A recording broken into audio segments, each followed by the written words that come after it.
All right, today we are working on the compact again. As you can see, the diff ear snapped off the diff, so I bought a new cover, and all I'm gonna do is pull this cover out and swap it. I'm not putting any more work into this car. So let's get to it, see how fast we can get this done. Get the car back on the road and go street drifting again. All right, first step is going to be drain the oil. So you grab your, whatever size this is, 14 mil axe head, and I'll switch hands here. You just put that in there. Oh, that's twisting. So yeah. Right, let me get this set up. All right, so the first step here, we're gonna need to drain the oil from the diff so we can get this cover off. You can grab a H14.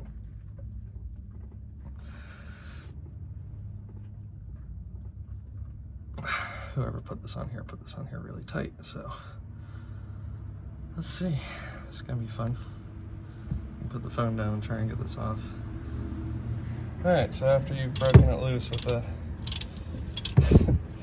3/4 inch impact, you can take it out with a ratchet, and then take the socket off the ratchet and spin it out by hand.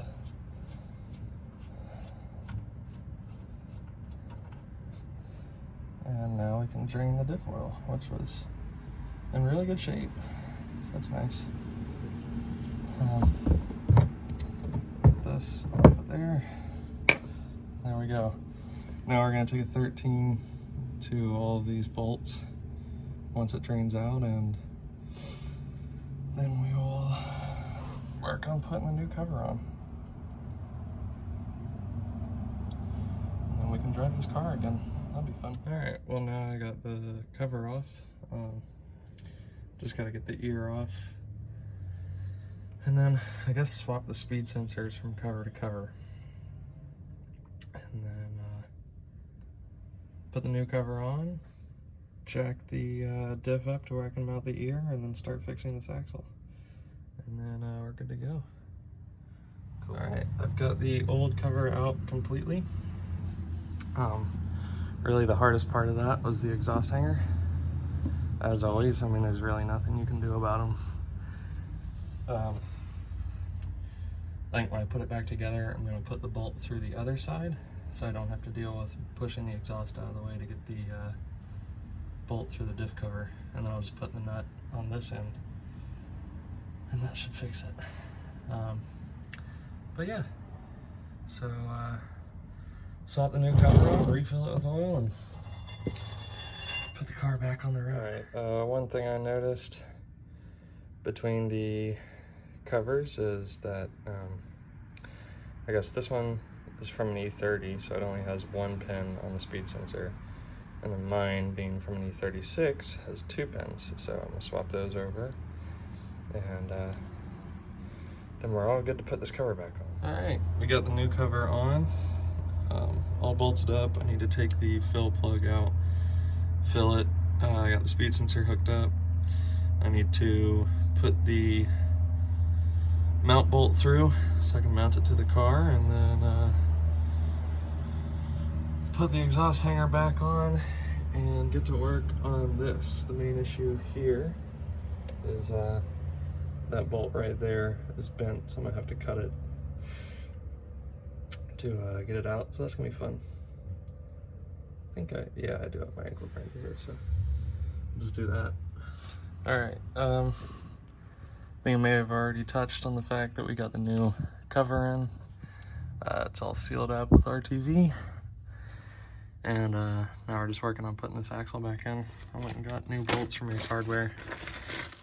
Not really optimal, but I'm gonna take this clip off here too, and then we're just gonna zip tie the boot back on, Because who cares, right? Drift car or something like that. Alright, so I had to use my little homemade thread chaser again. Some of the axle bolts weren't going in, so I had to chase it out. So what you do is you can just take a regular bolt and then you just cut a relief in the side of it with like a cutoff wheel. Use like a Dremel or a angle grinder, and now it'll just go straight through sometimes. It worked a second ago, I promise. But yeah, so now I'm gonna put this flange back in the car and hopefully bolt the axle up to it. I don't want to have to get a flange too, but we'll see.